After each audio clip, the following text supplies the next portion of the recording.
the bass.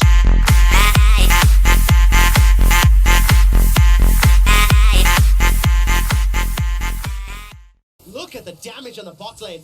Mikau and Jockster, they're under threat. They're in trouble. That's a dash forward. Jockster may not want this. Exhaust goes out. Down to 50. Summon a heal. Flash away. Exhaust under the tower. First blood to death. He gets out of tower range and Jockster flashes from tower. Eat the chair. Trades 2 for 1. And exactly what you expect out of the LPL team. EDG go aggressive. They win the 2v2. Pick up the 2 for 1 trade. And Deft and Mako just look very crisp. And it's massive that they're able to kill both of them because then they're also able to get the wave a little bit into the tower and Deft gets to soak up all that experience. It's going to give them a very favorable buy time. And let's have a look at it again. INTZ actually stepped forward into this trade. They think it's going to be okay here with Jockster. And I think they decided to go aggressive because they were worried about being out-sustained, but they just completely misjudged the damage right here. Deft is so deftly able to go outside the minion wave and get his Qs through it to be able to hit Mikau with all of his harass. So really just well played by Deft and Mako. Going in for that final kill is actually worth it because He's lost yet. That means the pressure's on to get 3 this year. Exactly. The last thing you want to do is regress, but they've been placed into a pretty difficult group, and this is the most difficult team in the group. They have to play right off the bat. Well, this Mikau going trading in a 1v2. Decent amount of damage to Deft, but the sustain will be up. Revolta's here. Look Got for those summoners. Oh, he's solo. Oh, this is going to be trouble. Deft, that's a flash forward from Revolta. Deft is down. Mako gets taken up by the resonating strike. INTZ get 2. For all the praise we heaped onto Deft and Mako before, we have to give it right back to Mikau and Jockster because they're the ones that set up that gank, and Revolta just came to reap the rewards because they pushed them so deep into the turret that they got Deft 1 hit away as Revolta was just able to walk in there. So very well done by Mikau and Jockster. Well, the second time today, a team who's qualified from the wildcard qualifier shows up in the opening 10 minutes. Going toe-to-toe with some of the best players in the world. Let's see what Yang can do. Pressure's on him to show up. Meganar's going to be able to pop shortly down the bottom lane. Clearlove's not going to be able to defend the tower. He gets jumped. Revolta's warthog forward. Clearlove's gone down. Pawn has arrived for the fight, though. They traded 1 for 1. Pawns are going to clear up. That's a second. Deft gets the kill in the back end. Pawn shuts down Mikau. Meganar's up for Gnar. Yang throws Mouse against the wall. Mouse eats the ice ball. Here comes Tokas. Gets the kill. Trading back and forth. It's a 2 for 3 at the end of the day. And INTZ cross map completely outplay EDG. It's a 3 for 3 trade, but they get the first blood turret. Then top lane, Tokas comes in and saves Yang. This is a very good start to game 1. Yeah, so much for a slow-placed game right there. A 1,000 gold advantage for INTZ, who plays extremely well when they have a lead in these games. This is an interesting one, though. Clearlove only dies 1.5 times a game, so when he dies, it better be worth it. It was a bit of a bait as INTZ were going for this turret. So Clearlove was doing his best to clear the minions. Pawn was on the way the entire time. So I think EDG gets the better of this one, even though they lose the turret. It's just when it comes back to the top lane, as Mouse is trying to get an advantage on Yang as he's both at level 7. But Talkers has roamed up there on the Syndra. He countered the roam, so to speak, of the Vladimir going bottom lane. He wasn't just meandering in the mid lane. He made something happen, and INTZ win out the overall trade. Bottom lane, however, Revolta might want something top. Yeah, they have to be clean on this gank. Yang will need to get this done first. Can he get it? Oh, the knock comes out. Mouse is able to hop to a minion. Here comes Yang. Yang's got turret aggro. Crunches and wallops forward. Tower aggro goes down.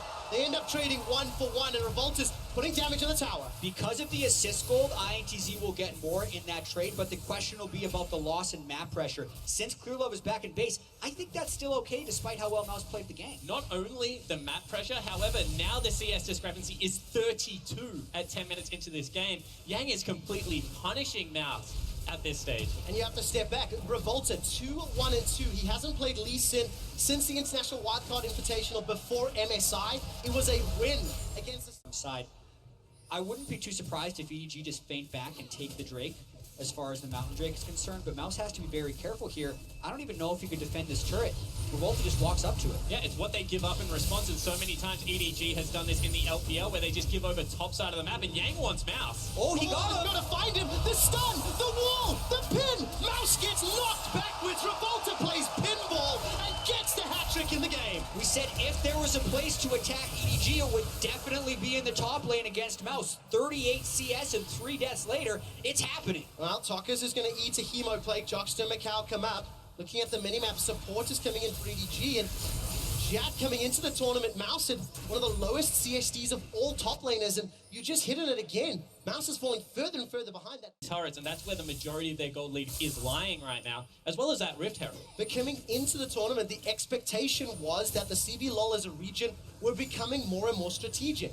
Low kills per minute, you touched on that in our pre-game spawn, and INTZ, somewhat famous in CBLOL for playing the map, playing the macro. Yang and Revolta, they're looking to double team Mouse. This time around, the stun, the kick, Mouse may as well play pinball. He's gonna go down, the boulder toss finishes it off. And he is getting no help, and EDG isn't able to make plays happen anywhere else on the map. They did pick a high CC composition. They did pull ahead in the laning phase, so they're actually running out of options. Oh, Mako's in trouble! Talkers unleashes the damage for INTZ's 9th kill. And EDG across the map is just falling apart, and I do think it is that point on the CC. Normally this is Clearlove's part of the game where he'll be setting up ganks on something like the Rek'Sai, like the Gragas, but on this Graves, he's just been hard farming, and even though he's got a slight CS advantage, that's not enough against a 3-1 and 3 Lee. Is this where you start to believe? Is this where you look at INTZ? 5,000 gold and exceptional double team plays, just like this one. And I think that's what it is, the execution. They're able to revisit a lane. They set up the gank one more time beautifully. They even get the flash out of now without having to burn anything themselves. This is really an impressive camp set up by INTZ at the perfect side of the map. That advantage is just spread across the entire map. Oh, tension's building here. Red buff was picked up by Deft. A lot of damage. Caught onto Revolta. Tidal wave comes up. Flash away from Gunther. Flash forward for Pawn. Hemo plague in the back. Teleport's coming down, but Clearlove's alive. Pawn should be able to run this one down. Yang's not joined this fight just yet. Mikau's in trouble. All of a sudden, EDG punish INTZ. And they find 2 kills. Yang is behind a little enemy late. lines. Meganar is out now, so he's a little mini Nar. Oh, he's running Runs away away from that brush. EDG needs to have more fights like that where they're pouncing on the opportunity. That was a bit of sloppiness of INTZ going in there because Yang was not ready with the teleport in time. Yeah, exactly right. They wanted to contest the red buff. They wanted to get it off Deft, but he shows just how good he is on the Ezreal. Able to get all the poke damage down, chip them away. Finally, Pawn does pull the trigger. It's one of the reasons I do like him, as now Revolta and Yang looking for Deft. Oh, Deft has got a lot of damage to play with. Revolta fancies it onto Maiko, looks for Deft, kicks Deft backwards, and Yang gets the red buff, turns his attention to Maiko. Maiko's on 200 HP. Wallop, no! Yang gets a goal, sends one into EDG, and Baron might be the target. Yeah, 100%. All of a sudden, the duo lane out of EDG is dead, and it's still 20-second death time, as this should be a free Baron set up for the CBLOL squad. I don't know how this is happening, Spawn. Like, yes, EDG is making misplays, and they seem like they had a lack of game plan, but the level in which Itz is showing up in this game is insane. Now it's all about zoning Clearlove off this. They get the stun. Yang, he's going to try and zone him off Baron completely. Taking it for Mouse. Mouse is already down. He's away from the team. Yang's looking for Pawn. Yang's got Meganar shortly, but Baron is picked up. A Baron and 3 kills right now for INTZ, unanswered. And you can see Clearlove heads into his jungle. This is just fantastic play. This was gorgeous. He respected Deft enough to know he was going to be able to dodge the Q, lands it onto Mako. That lines up the kick onto Deft and lets Yang pick up the kill. And then this move from Yang is just awesome. He knows he's going to hit Mega. Flash Gnar gets the extra damage against the turret to secure the kill. Gorgeous. Yang is a monster. He's already back at full health. Not to mention, Mikau is without his flash right now, so if EDG were to get a good initiation somehow, I think they can still do work, but it's looking more and more likely like INTZ is just chipping down these base turrets. That's the thing, they've always been a team. Slow and steady wins the race. They're just going to continue to try and play with it. Engage. They go.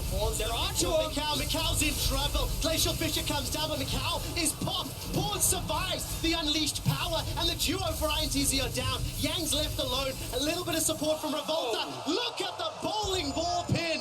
This mouse is kicked away. Revolta saves Yang, but that's the Baron buff thwarted. It seems at this point like INTZ need to stay around Yang unless they're able to protect their flanks from the Vladimir. Despite the massive gold advantage, when Pawn can get the flank, Talkers and Macau do not have answers for this. And INTZ actually gambled to try and get the turret, which means that EDG's push down mid lane will continue. They sent 2 back, but with a 3-man squad, looking to take 2 instead of 1. Well, Talkers is going to get to that mid lane shortly. Throws out some of those spears. That at least saves the inner turret. Yang gonna run into a 1v2. He's in trouble now.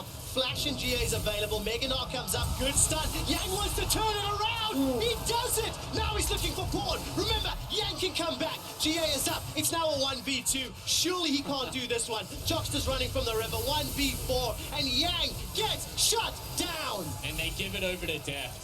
I mean, this really is becoming Deft's game to carry.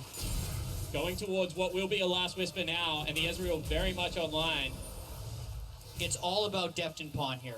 When Pawn gets his summoner spells up, he can 2v1 Talkers in Macau. EDG does not go down easy. You do not go undefeated in your region if you fall over after a few gold deficits. This game still needs to be closed out cleanly by INTZ because it is teetering on the brink of swinging back towards EDG. Tanky stats with the Deadman's plate as well, and you can see just how important this vision is. INTZ battling for every single inch of the rift. That's exactly it. They need to be able to get either a Lee Sin kick backwards or a Talker stun from Fog of War to start one of these fights on a front foot, because if they keep getting engaged on, then the gold lead will stagnate farther. However, they have done a good job of, inching that pink ward vision up. EDG still wrestling for control here. However, INTZ have got firm control over that river area, and now Revolta can maybe look for that kick that we keep talking about, but EDG just playing this so patiently. Take a look at this. Arrow comes out, connects onto Clearlove. Tidal Wave is cancelled by Jockster. Revolta finds the Sonic Wave. Deft is alone. Clearlove's down. 5v4. Pawn's looking for Talkers. Talkers running for his life. Sangle Pool was used. Good knock. Mouse is out. There's no more damage to follow up. Pawn's running for his life. They've traded 1 for 3. But Talkers gets the shutdown, and they turn for Baron. That is almost exactly what INTZ needed to do. The Ash Arrow was true. They heavily focused on it, Clearlove, and then when Paw tried to enter the backline, the entire team came to peel. It's a 3-for-1, and most likely the Baron. And flashing in a straight line is such a sin. And Clearlove wasn't able to dodge out of that arrow with everything available. INTZ now at 35 minutes in this game, looking very strong. For a team known for their macro, we saw the stats earlier, 22 wins and 3 losses with Baron. That's another one to the INTZ record, all from this play. He dashes directly into the line of the Ash Arrow. Doesn't even flash until later. Revolta follows with a kick. Flash Talk results, and you think a lot of cooldowns are down. Maybe EDG can still get this one. Yang gets Meganar at just the right time. They kill Mouse quite easily. Deft is zoned out of the fight because even though he's gone and they've tried to funnel all of his resources in, he's still not able to take down that super tanky Gnar that's sitting in front of him. We jump out of the replay, and Inhibitor turret in the bottom lane. To 90,000 to 80,000, that's when it's not going to matter anymore, and EDG will effectively be caught up. Look at this. Oh, flash forward. Yang! It's so easy. Player of the game right now, Yang, set up by Revolta, but he's carrying it home. Yang has just solo killed the best jungler in the world at 41 minutes in.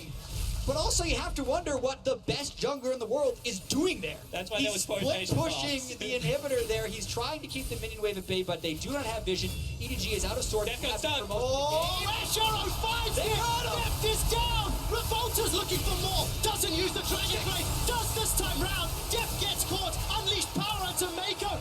INTZ, they may have done it. They've got a 4-on-2, and they're looking at the Nexus. 19 kills to 12, 42 minutes. It seemed like it was stretching out, but this is going to be it. San Francisco is going crazy. Brazil scored the biggest goal of the tournament so far. They're taking down the LPL, and Brazil has done it.